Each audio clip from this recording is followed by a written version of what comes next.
Páscoa, feliz Páscoa para todo mundo. Estamos aqui agora para a gente corrigir aquela atividade, para dar uma revisada no assunto. Infelizmente, estamos distantes, já dá para sentir saudade, aliás, até muita saudade. Estou com saudade da minha sala de aula, gravar videoaula e fazer coisa de longe não é a mesma coisa, mas por enquanto é o que a gente tem.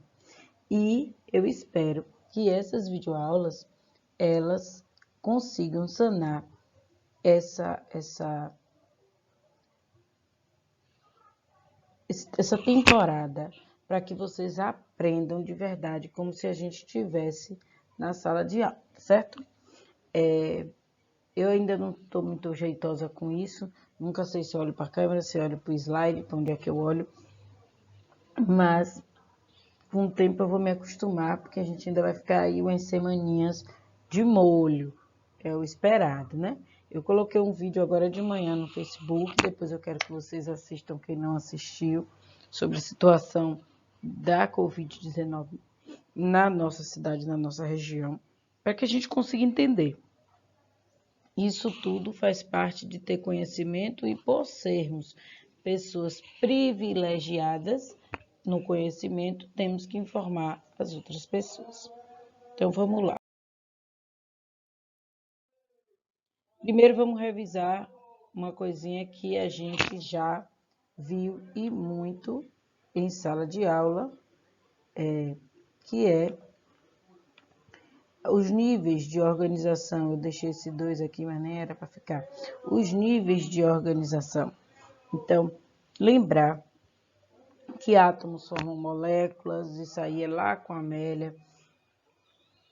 Moléculas formam organelas, organelas formam células, células formam tecido, tecidos formam órgão forma sistema, sistema forma um indivíduo, também chamado de organismo. O conjunto de organismos da mesma espécie eu chamo de população, o conjunto de populações eu chamo de comunidade, o conjunto de, na verdade, não o conjunto de comunidade, mas a relação entre a comunidade e o meio eu chamo de ecossistema, e eu tenho a biosfera. Depois a gente vai conhecer os ecossistemas, tanto do Brasil quanto do mundo, e os biomas, né? A gente vai ver a diferença, o que é diferente, o que é que não é, nesses conceitos. Então, eu pedi para vocês pesquisarem no caderno antes de tudo isso acontecer. Então, para o vídeo e vai lá buscar seu caderno, para a gente ver alguns conceitos. Eu acho que aí não estão todos que eu pedi, mas eu vou corrigir alguns. Então, indivíduo, eu sou um indivíduo, você é um indivíduo, qualquer exemplar da espécie é um indivíduo, e espécie é aquele que pode originar descendentes férteis, que tem o mesmo genoma. Então, a espécie humana é uma só, mas não existe divisão de espécie por nem de espécie humana, mas existe animais que têm diversas espécies, macaco tem diversas espécies. Então, cada espécie junta, ela forma uma população. Então, mas ali vive um monte de macaco, mas um é macaco bugio, outro é macaco prego, são duas populações que formam uma comunidade. Então, a comunidade precisa coexistir, ou seja, morar numa mesma região. Ecossistema é um conjunto formado pelos fatores bióticos e abióticos. Espera que eu digo o que é biótico e abiótico, só para não adiantar o que está no próximo slide. Mas esse conjunto formado por essa comunidade e esses meios, eu chamo de ecossistema. E biosfera é o conjunto de todos os ecossistemas do planeta. Nós moramos em um bioma Mata Atlântica. Vou até dar uma pesca da diferença de bioma e ecossistema. E dentro deste bioma a gente tem alguns ecossistemas. O manguezal é um dos ecossistemas desse bioma Mata Atlântica. Aí eu tenho, né? Fatores bióticos e abióticos. O que é isso? Biótico vem de vida, é o que tem vida. Qualquer indivíduo é fator biótico. Cuidado, porque planta é fatobiótico, a cenoura é fatobiótico, as pegadinhas de vestibular, elas vêm trazendo coisas que às vezes você até esquece que é planta, que é vida.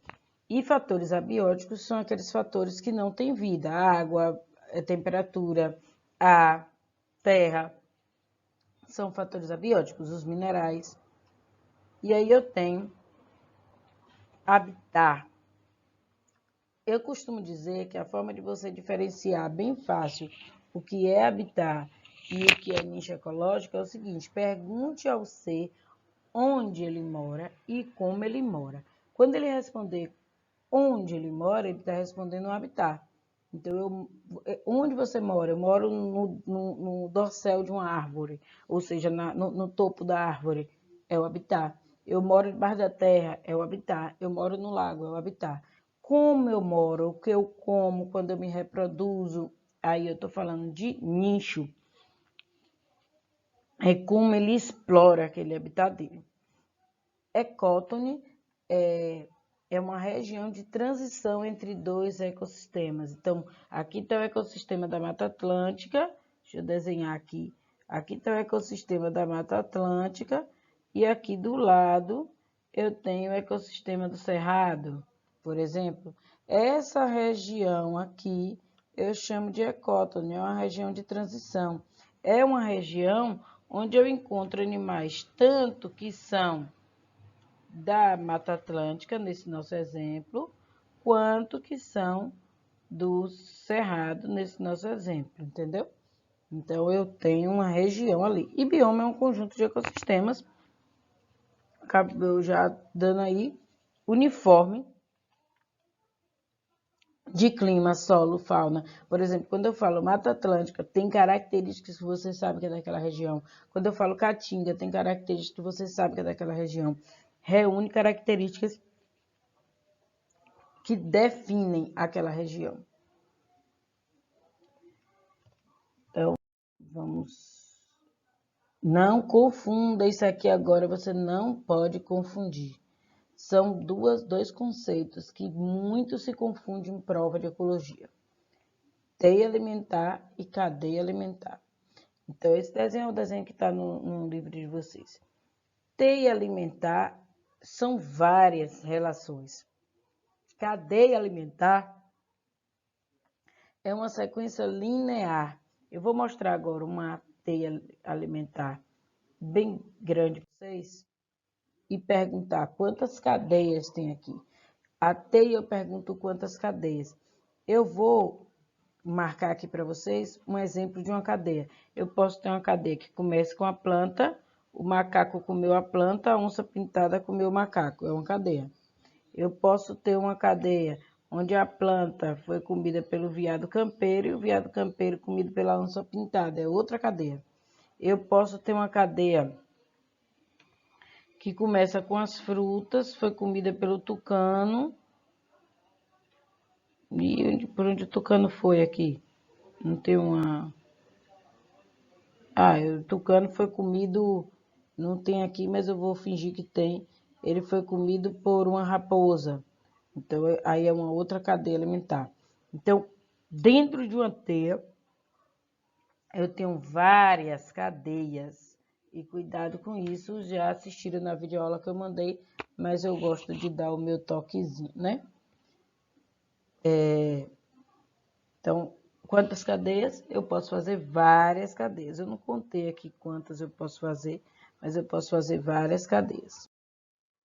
Esse é um exemplo de cadeia alimentar aqui do nosso bioma, Mata Atlântica. Então, aqui tem, ele está dizendo, um exemplo das relações alimentares no mangue é o caranguejo aratu.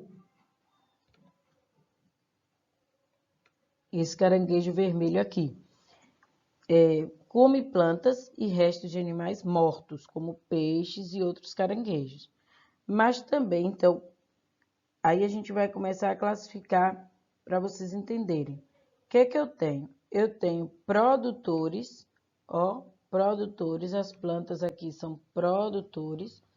Eu tenho consumidor primário, quando ele come a planta, ele é consumidor primário, mas esse peixinho aqui quando come a planta, também é consumidor primário. Esse homem, quando come planta, ele é consumidor primário. Isso aqui, quando ele come planta, ele é consumidor primário. Então, o que é consumidor primário? É aquele que primeiro come o produtor. Então, esses aqui todos podem ser consumidor primário. Quando o aratu, ao invés de comer planta, ele come um resto de peixe, por exemplo, ele não é mais consumidor primário. Eu tenho que olhar o que é que esse peixe comeu. Então, quando esse aratu come um peixe, esse peixinho, por exemplo, comeu essa planta, vou fazer aqui uma retinha. Esse peixinho comeu essa planta, esse peixinho foi comido pelo aratu, o aratu foi comido por esse peixe grande, vamos fazer aqui uma cadeia alimentar. E esse peixe grande foi comido por esse homem. Então, eu tenho produtor, vou botar em verde meu exemplo. Eu tenho produtor, vixe, verde não aparece muito bem ali não. Eu vou botar em branco que aparece. Eu tenho aqui produtor. Aí, quem come o produtor? O consumidor primário. Aí eu tenho quem come o consumidor primário, o consumidor secundário. Veja que o aratu aí agora já tem outra classificação. Quem come o consumidor secundário, o consumidor terciário. E quem come o consumidor terciário, o consumidor quaternário. E se alguém tivesse se alimentado desse homem, uma onça comeu esse homem, nem come carne humana, mas tudo bem. Seria quinternário. Então, não tem fim. Enquanto você for se alimentando, eu vou classificando. Digamos que esse peixinho aqui foi comido por aquela garça ali. Ó, vou puxar aqui em uma reta de outra cor. Ó, esse peixinho aqui, tá uma coisa mais grossinha. Vixe, não dá pra ver. Em preto dá pra ver. Foi comido por essa garça aqui. A garça é o quê? Consumidor secundário. Então, eu espero que vocês entendam bem isso. Vai diferenciar, eu vou olhar quem produz, quem faz fotossíntese, quem vive do sol, produtor. O resto eu vou classificar de acordo com o que ele comer. E aí, eu tenho a quantidade de energia presente no nível eutrófico é maior do que a energia efetivamente transferida para o nível seguinte. Sempre a energia de quem produz é maior do que a energia de quem come aquele produtor. Então, quem tem mais energia vai ser sempre, ou sempre da biologia, que quase nunca é verdade. Aqui ele é verdade. A produção de energia, a quantidade de energia é sempre maior no produtor. Uma parte dessa energia que esse produtor produz vai para esse próximo animal aqui, que é, no caso aqui, é um veado campeiro. Uma parte vai para esse aqui. Uma parte da energia que esse veado comeu, ele vai usar para viver. Outra parte, ele transfere para essa onça. E uma parte ela vai utilizar e outra parte ela vai transferir para os decompositores. Então, a transferência energética é sempre assim. Mas a gente pode... Acho que vocês vão notar um errinho aí,